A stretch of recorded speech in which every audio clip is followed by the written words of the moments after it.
نبينا بحبيبه المصطفى ومن على المؤمنين بنبيه المجتبى والصلاة والسلام على رسوله خير الورى وعلى آله وأصحابه المتأدبين بالتقوى أما بعد فأعوذ بالله من الشيطان الرجيم بسم الله الرحمن الرحيم إن الله وملائكته يصلون على النبي يا أيها الذين آمنوا صلوا عليه وسلموا تسليما اللهم صل وسلم وبارك على سيدنا ومولانا محمد وعلى آل سيدنا ومولانا محمد عدد ما في علم الله صلاة وسلاما دائمة بدوام ملك الله. السلام علیکم ورحمۃ اللہ وبرکاتہ. پیارے طلباء کرام، عقائد کے حوالے سے تو مفتی صاحب نے آپ کو وضاحت دے دی، لیکن میں نے یہ ارادہ کیا تھا کہ جو ابھی سہمائی امتحانات ہوئے ہیں، بالخصوص درس نظامی کے جو طالب علم ہیں، ان کے جب پرچے چیک کیے گئے تو اس قدر دشواری کا سامنا ہوا کہ میں اس کو بیان نہیں کر سکتا. یعنی جب کلاس میں بیٹھ کے پڑھایا جاتا تھا تو ہر طالب علم سے فرداً پوچھا گیا کہ کیا آپ کو سمجھ آیا، آپ کو سمجھ آیا؟ تو سب نے اس وقت کہا کہ ہاں سمجھ آ گیا. لیکن جب امتحان کا وقت آ گیا تو پھر امتحان کے پرچے میں کسی نے 0 نمبر لیا، کسی نے 2 نمبر لیے، تو کسی نے 5 نمبر لیے. تو اس طرح کیوں ہوا؟ کیا آپ لوگوں کو پڑھایا صحیح نہیں گیا، یا آپ لوگوں نے خود ہی صحیح نہیں پڑھا، یا آپ کو پڑھنے کا وقت نہیں دیا گیا؟ اس طرح کیوں؟ درس نظامی کے 8 سال آپ لوگ پڑھتے ہیں، اور پھر اکثر بچے تجوید بھی کرتے ہیں. 2 سال یہ تجوید کے ہو گئے. 10 سال کے بعد آپ مدرسے سے نکلتے ہیں، اور یہ 10 سال پڑھنے کے باوجود بھی اگر آپ کو کچھ نہیں آئے تو پھر یہ دنیا دار لوگ ہم سے بہتر نہیں ہوئے، جو صرف 4 سال 5 سال یونیورسٹی میں پڑھتے ہیں اور اپنی گفتگو میں ہر 2 لفظ انگریزی کے ڈال کے لنڈے کے انگریز بن جاتے ہیں. اور ہمارا حال یہ ہے کہ 2 سال تجوید پڑھی، 8 سال درس نظامی کے کیے، پھر 3 سے 4 سال حفظ، وہ الگ، یعنی 13-14 سال میں ایک عالم دین بن کے نکلا. یہ کیا 13-14 سال کم ہے؟ تو کیا وجہ ہے کہ 13-14 سال پڑھنے کے باوجود بھی عربی کتابیں دیکھ کے پڑھنے نہیں ہیں؟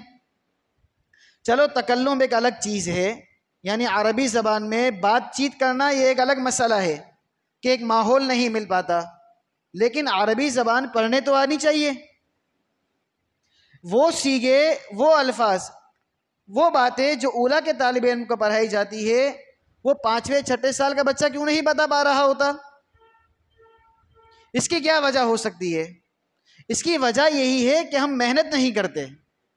من جد وجد، کہ جو محنت کرے گا وہی پائے گا. اگر ہم کہیں گے بس الہامی باتیں ہو جائے اور ایسے ہی ہم پہ نزول ہو، تو اس طرح کیسے ممکن ہے؟ یہ دین ہے، اور دین کے لیے تکالیف بھی برداشت کرنی پڑتی ہے. دنیا دار افراد دیکھیں آپ، جو اسکول کالجز میں پڑھتے ہیں، جب امتحان کا وقت آتا ہے پوری رات وہ تیاری میں گزارتے ہیں.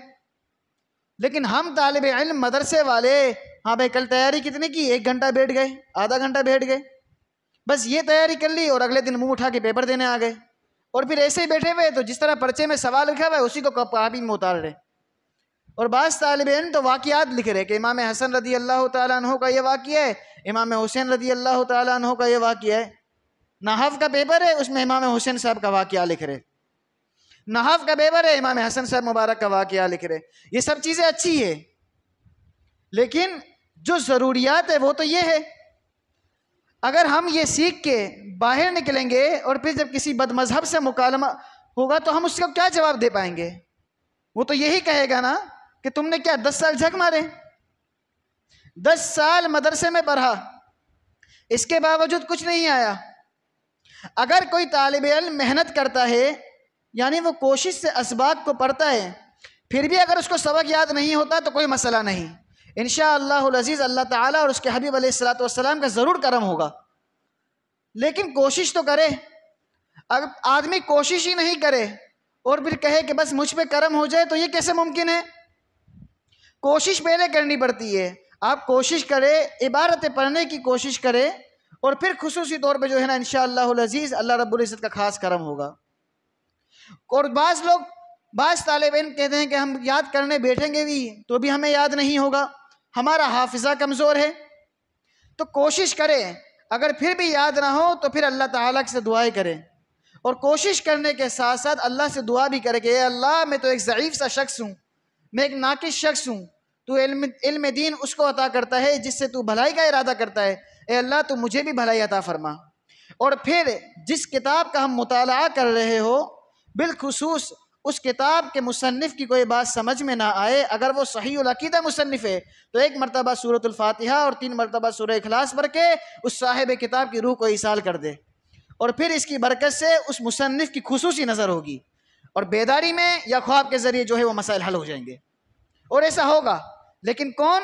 اگر وہ صاحب کتاب صحیح العقیدہ ہو، یعنی دعا کرے کہ اے اللہ میں نے جو کچھ پڑھا، جتنے بھی جو کتابیں میں پڑھتا ہوں، اے اللہ ان کے تمام مصنفین کو جو صحیح العقیدہ ہے ان سب کو میں اس کا ثواب پیش کرتا ہوں، اے اللہ تو قبول فرما، اور ان کی بارگاہ میں ان کا ثواب پہنچا، اور کتاب کے دقیق مسائل کو مجھ پہ آسان کر دے۔ امام شافعی صاحب رحمۃ اللہ تعالی علیہ وہ فرماتے ہیں کہ ایک دفعہ میں نے اپنے استاذ امام وکیع رحمۃ اللہ تعالی علیہ سے سوال کیا، حفظ کے برے ہونے کی شکایت کی کہ میرا حافظہ کمزور ہے، اور انہوں نے پھر اپنی اس بات کو اپنے اشعار میں ڈھال دیا۔ فرماتے ہیں شکوت الی وکیع سوء حفظی، کہ میں نے امام وکیع سے سوء حفظ کی شکایت کی کہ مجھے یاد نہیں رہ پا رہا، فارشدنی الی ترک المعاصی، تو انہوں نے مجھے امام وکیع نے گناہوں کو چھوڑنے کی نصیحت کی۔ وقال ان العلم نور والنور لا یعطى للعاصی، اور فرمایا کہ بے شک علم نور ہے اور نور گناہ گاروں کو نہیں ملتا۔ اگر کسی کا حافظہ کمزور یا اس کو علم نافع نہیں مل پا رہا تو چاہیے کہ وہ سب سے پہلے دیکھے وہ اللہ تعالیٰ کی نافرمانی میں تو نہیں لگا ہوا، وہ اللہ تعالیٰ کی نافرمانی میں تو نہیں لگا ہوا، اس لیے کہ جو اللہ تعالیٰ کی نافرمانی میں لگا رہے گا تو پھر اس کو علم نافع نہیں ملے گا، کیونکہ علم نافع وہ نور ہوتا ہے اور نور گناہ گاروں کو تو نہیں ملتا۔ آپ میں سے جو رہائشی طالب علم ہیں جو یہاں رہتے ہیں، ابھی سے اپنا ذہن بنا لے، اللہ تعالیٰ مجھے بھی یہ توفیق دے، آپ کو بھی یہ توفیق دے کہ کوئی بھی نماز بغیر جماعت کے نہ ہو۔ آپ لوگوں نماز سے پہلی صف میں موجود ہو، علاقے میں جو رہنے والا شخص ہے اس کو پہلی صف میں جگہ نہ ملے، آپ لوگوں کا ہونا یہاں ضروری ہو، یہاں تک کہ علاقے والے لوگوں کو پہلے آنا ضروری ہو جائے، اور میں بالخصوص فجر اور عشاء تو لازمی پکڑ لے اپنے پاس۔ دیکھیں کچھ پتہ نہیں ہوتا کہ اسلام کب ہم سے چھین لیا جائے، کچھ معلوم نہیں کہ ہمارا خاتمہ کس پر ہو۔ اسلام سب سے بڑی دولت ہے، دنیا میں جتنے اعمال کر لیے اسلام پہ کر لیے، لیکن مزہ جب آئے گا جب دنیا سے ایمان کو لے کے جائے گا۔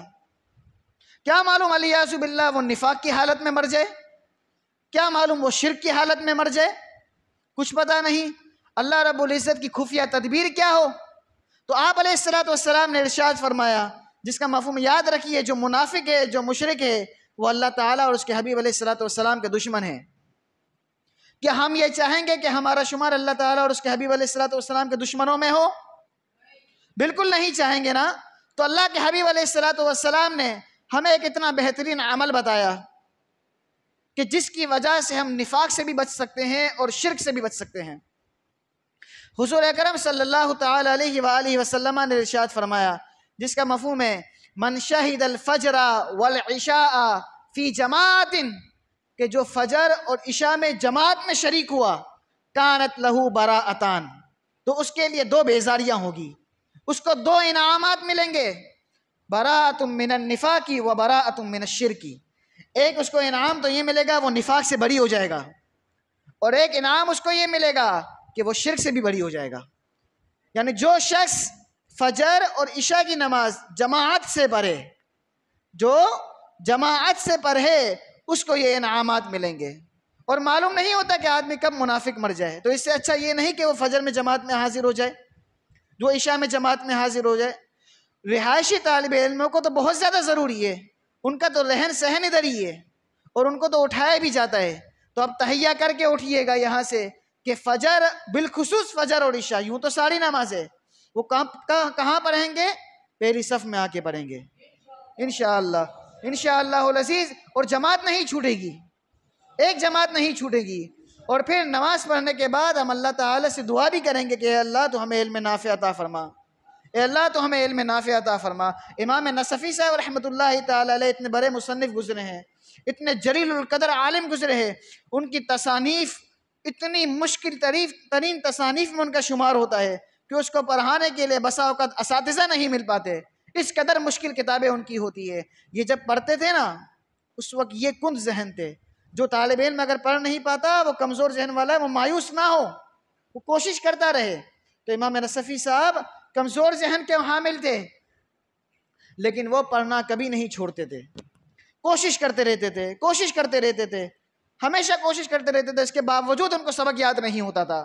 پھر ایک مرتبہ ایسا ہوا کہ ان کی کوشش اللہ کی بارگاہ میں قبول ہوئی، اور حضور اکرم صلی اللہ تعالیٰ علیہ وآلہ وسلم ان کے خواب میں تشریف لائے، اور جو کچھ ان کو عطا کرنا تھا وہ سب کچھ عطا کر دیا۔